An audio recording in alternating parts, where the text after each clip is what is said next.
Hello दोस्तों, कैसे हो? उम्मीद करूंगा सब ठीक होंगे। आज हमारा मॉक टेस्ट है 29वां। इस मॉक टेस्ट में 25 क्वेश्चन रहेंगे। आपका कितना स्कोर हुआ, कितना स्कोर आपने गेन किया, कितने क्वेश्चन आपके ठीक हुए, कितने क्वेश्चन गलत हुए और कितने क्वेश्चन आपको सीखने को मिले, कमेंट सेक्शन में ज़रूर बताइएगा। चलिए टेस्ट शुरू करते हैं। पहला क्वेश्चन है, महर्षि गौतम का संबंध किस भारतीय दर्शन से है? ऑप्शन देखो, संख्या दर्शन से, योग से, न्याय से या फिर वैशेषिक से। बताओ इसका आंसर क्या होगा।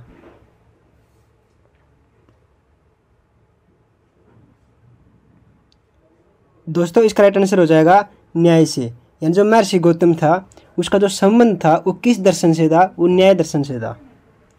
अगला क्वेश्चन है,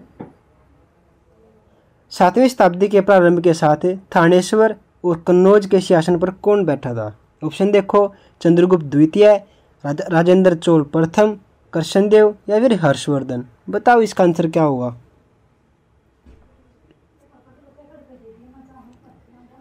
दोस्तों इसका आंसर हो जाएगा हर्षवर्धन। क्वेश्चन में क्या क्या रखा है, 7वीं शताब्दी के आरंभ में क्या होता है, थानेश्वर और कन्नौज पर कौन बैठा होता है, ये बताना है। तो 7वीं शताब्दी के आरंभ में हर्षवर्धन थे, उनका जो राजपाट था वो शुरू होता है। अगला क्वेश्चन है, भगवान महावीर की शिक्षाओं के संकलन को क्या कहा जाता है? ऑप्शन देखो, श्रुति सूत्र, पीबी सूत्र, आगम सूत्र या फिर अवश्यता सूत्र। बताओ इसका आंसर क्या होगा।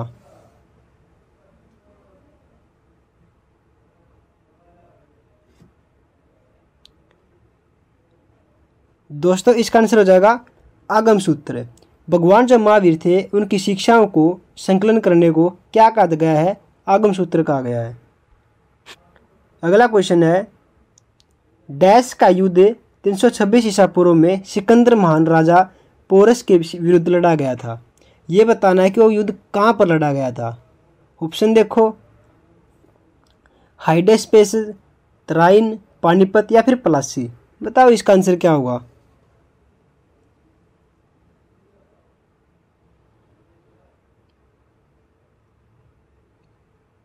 दोस्तों इसका आंसर हो जाएगा हाइडेस्पेस पे। इसका जो युद्ध होता है सिकंदर महान का और राजा पोरस का, वो कहाँ होता है? हाइडेस्पेस पे होता है। अगला क्वेश्चन है, भगवान गौतम बुद्ध के जीवन काल के दौरान 7वीं और 6वीं शताब्दी ईसा पूर्व में कितनी महान शक्तियाँ महाजनपद अस्तित्व में थी? ऑप्शन देखो, 16, 13, 11 या फिर 17। बताओ इसका आंसर क्या होगा।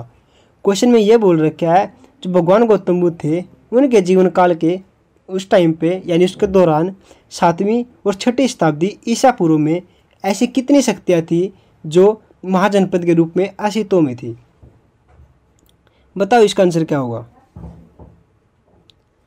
दोस्तों इसका आंसर हो जाएगा 16 महाजनपद। जो 16 महाजनपद थे, जो 16 जो महान शक्तियाँ थी वो अस्तित्व में थी।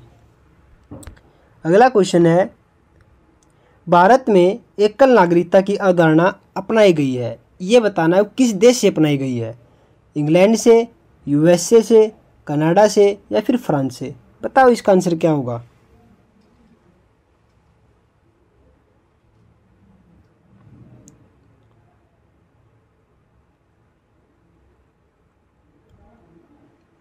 दोस्तों इसका आंसर हो जाएगा इंग्लैंड से। जो एकल नागरिकता है उसकी जो अवधारणा है, जो उसकी जो प्रक्रिया है, जो उसका जो स्वरूप है, वो किस देश से अपनाया गया है? इंग्लैंड से अपनाया गया है। अगला क्वेश्चन है, हमारे संविधान की प्रस्तावना में कोई उल्लेख नहीं है, किसके बारे में नहीं है? ऑप्शन देखो, न्याय का, भ्रातृत्व का, प्रतिष्ठा की समानता का या फिर वैश्विक मताधिकार का। बताओ इसका आंसर क्या होगा।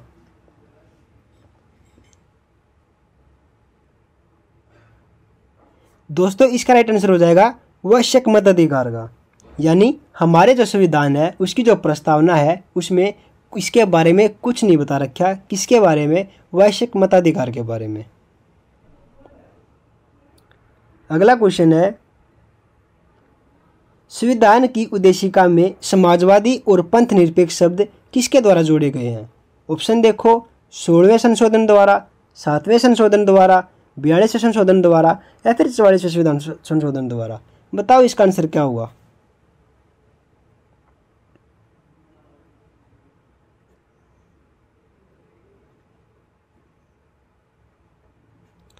दोस्तों इसका आंसर हो जाएगा 42वें संविधान संशोधन द्वारा।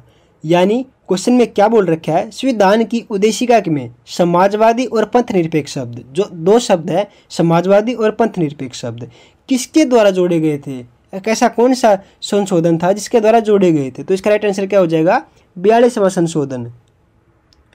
अगला क्वेश्चन है, भारतीय संविधान में न्यायिक समीक्षा प्रावधान किस देश से लिया गया है।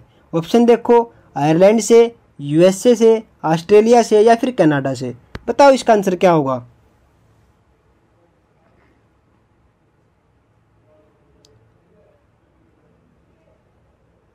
दोस्तों इसका आंसर हो जाएगा यूएसए से।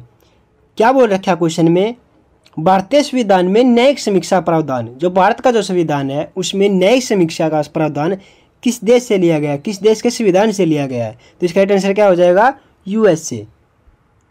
अगला क्वेश्चन है, राष्ट्रपति द्वारा राज्यसभा के सदस्यों के नामांकन का नियम किस देश के संविधान से लिया गया था। ऑप्शन देखो, संयुक्त राज्य अमेरिका, आयरलैंड, दक्षिणी अफ्रीका या फिर फ्रांस। बताओ इसका आंसर क्या होगा।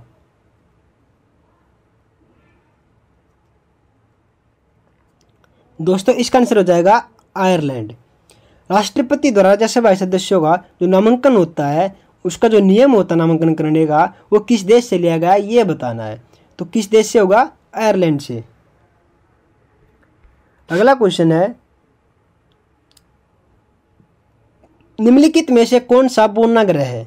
ऑप्शन देखो, नेपच्यून, टाइटन, एरिस या फिर हाइड्रा।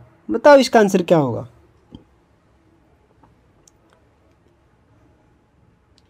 दोस्तों इसका आंसर हो जाएगा एरिस।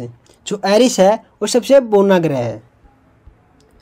अगला क्वेश्चन है, सूर्य भूमध्य रेखा पर ऊर्ध्वाधर कब चमकता है। ऑप्शन देखो, पूरे वर्ष, 6 माह, वर्ष में 2 बार, वर्ष में 1 बार। बताओ इसका आंसर क्या होगा।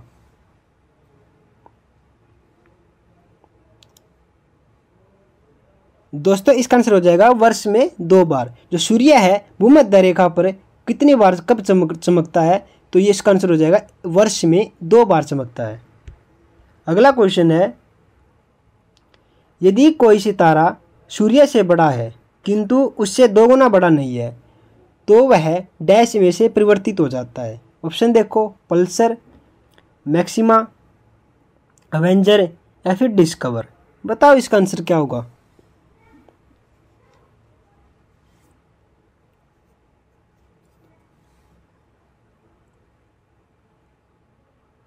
दोस्तों इसका आंसर हो जाएगा पल्सर।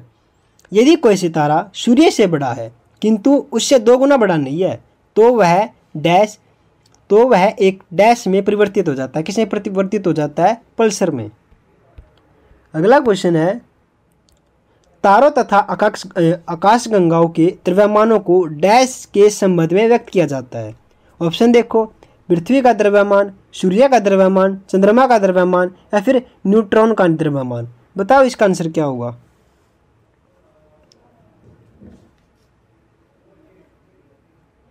दोस्तों इसका आंसर हो जाएगा सूर्य का द्रव्यमान। क्वेश्चन में क्या बोल रखा है, तारों तथा आकाशगंगाओं के द्रव्यमानों को सूर्य का द्रव्यमान के संबंध में व्यक्त किया जाता है। अगला क्वेश्चन है, उर्सा मेजर अथवा बिग बियर एक प्रकार का डैश है, क्या है। ऑप्शन देखो, तारा, नक्षत्र मंडल, ग्रह या फिर उपग्रह। बताओ इसका आंसर क्या होगा।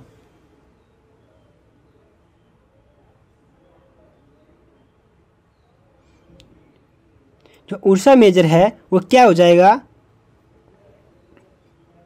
वो एक नक्षत्र मंडल है। क्या है, नक्षत्र मंडल। जो उर्सा मेजर है वो क्या है, कि नक्षत्र मंडल है। अगला क्वेश्चन है, अर्थव्यवस्था में श्रम की आपूर्ति किस पर निर्भर करती है। ऑप्शन देखो, जनसंख्या पर, राष्ट्रीय आय पर, प्रति व्यक्ति आय पर या फिर प्राकृतिक संसाधन पर। बताओ इसका आंसर क्या होगा।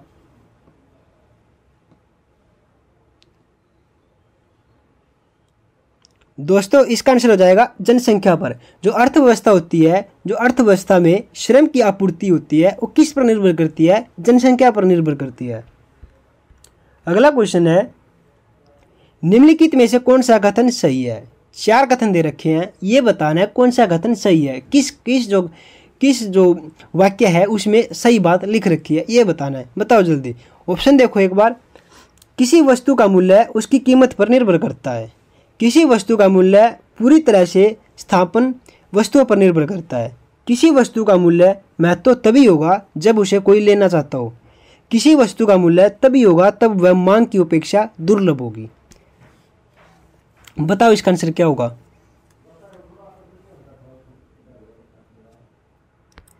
दोस्तों इसका आंसर हो जाएगा किसी वस्तु का मूल्य तभी होगा जब वह यह मांग की अपेक्षा दुर्लभ होगी। ठीक है, यह कथन में सही बता रखा है। अगला क्वेश्चन है, निम्नलिखित कारकों में से कौन सा कारक किसी उत्पाद के लिए मांग के वक्र को दाहिनी ओर स्थानांतरित नहीं करता? ऑप्शन देखो। सफलतापूर्वक विज्ञापन करना, इसके पूर्वकों की कीमत में गिरावट करना, इसके स्थानापन्नों की कीमत में बढ़ोतरी करना, स्वयं उत्पाद की कीमत में गिरावट करना। बताओ इसका आंसर क्या होगा?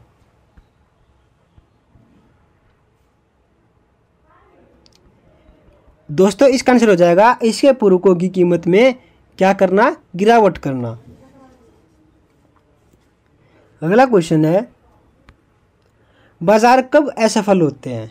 ऑप्शन देखो। जब वे समस्त उपभोक्ताओं और उत्पादकों के अवशेष में अधिशेष में को बराबर कर देते हैं। दूसरा ऑप्शन देखो, जब वे समस्त उपभोक्ताओं और उत्पादकों के अधिशेष को बढ़ा देते हैं। तीसरा देखो, जब वे समस्त उपभोक्ताओं और उत्पादकों के अधिशेष को अधिकतम नहीं बना पाते। चौथा देखो, जब वे समस्त उपभोक्ताओं और उत्पादकों के अधिशेष को अधिकतम बना देते हैं। बताओ इसका आंसर क्या होगा? दोस्तों इसका आंसर हो जाएगा बाजार कब असफल होते हैं? बाजार तब असफल होते हैं जब वे समस्त उपभोक्ताओं और उत्पादकों के अधिशेष को अधिकतम नहीं बना पाते, यानी उनकी जो मांग है उनकी पूर्ति को नहीं उनकी पूर्ति में तालमेल नहीं बना पाते। अगला क्वेश्चन है, कार और डीजल किसके उदाहरण है? कार और डीजल किसके उदाहरण है? ऑप्शन देखो। मांग, आपूर्ति, संयुक्त आपूर्ति या फिर संयुक्त मांग। बताओ इसका आंसर क्या होगा? दोस्तों इसका आंसर हो जाएगा संयुक्त मांग। जो कार और डीजल हैं वो क्या है? वो एक उसके किस चीज़ के उदाहरण है? वो संयुक्त मांग के उदाहरण है। अगला क्वेश्चन है,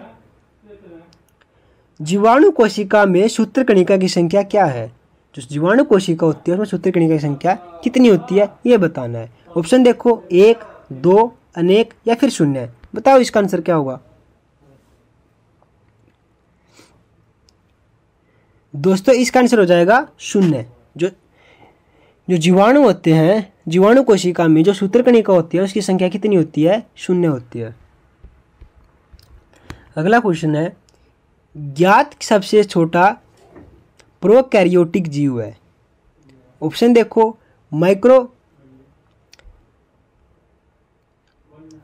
माइक्रोसिस्टिस्ट, माइक्रोप्लाज्मा, बैक्टीरिया या फिर क्रोलेला। बताओ इसका आंसर क्या होगा?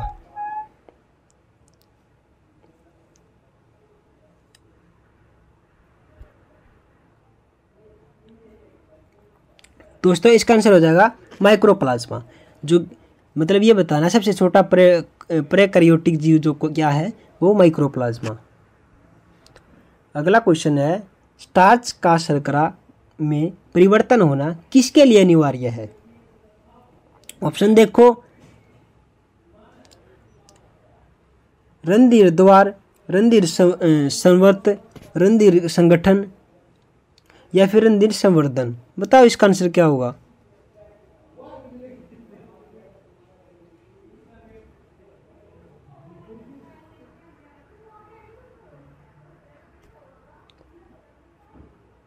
दोस्तों इसका आंसर हो जाएगा रणधीर द्वार में। किसमें? रणधीर द्वार है जो उसमें परिवर्तित होना अनिवार्य है। अगला क्वेश्चन है, कोशिकाओं में तुरंत ऊर्जा उत्पादन के लिए हमको क्या लेना चाहिए? ऑप्शन देखो। ग्लूकोज, प्रोटीन, विटामिन सी या फिर सुक्रोज। बताओ इसका आंसर क्या होगा?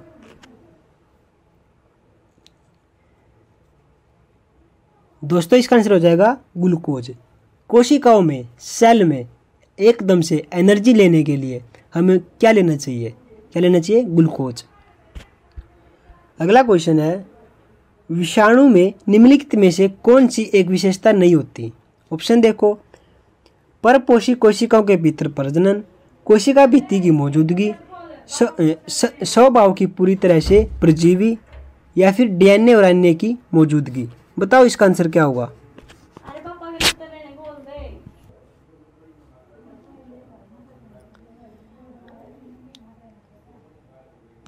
दोस्तों इसका राइट आंसर हो जाएगा कोशिका भित्ति की मौजूदगी। क्वेश्चन में क्या बोल रखा है? क्वेश्चन में बोल रखा है कि विषाणु जो होता है उसकी एक कोशिका इनमें से उसकी एक विशेषता नहीं है, ये बताना उसकी विशेषता कौन सी नहीं है। तो इसकी विशेषता क्या हो जाएगी, क्या नहीं हो जाएगी? कोशिका भित्ति की मौजूदगी। जो दूसरी जो ये जो तीन ऑप्शन दे रखे हैं इसकी एक विशेषता है, परपोषी कोशिका के भीतर प्रजनन, स्वभाव के पूरी तरह से परजीवी, डीएनए और आरएनए की मौजूदगी। तो इसका आंसर क्या हो जाएगा? कोशिका भित्ति की मौजूदगी। दोस्तों कैसे रहा आपका मॉक टेस्ट?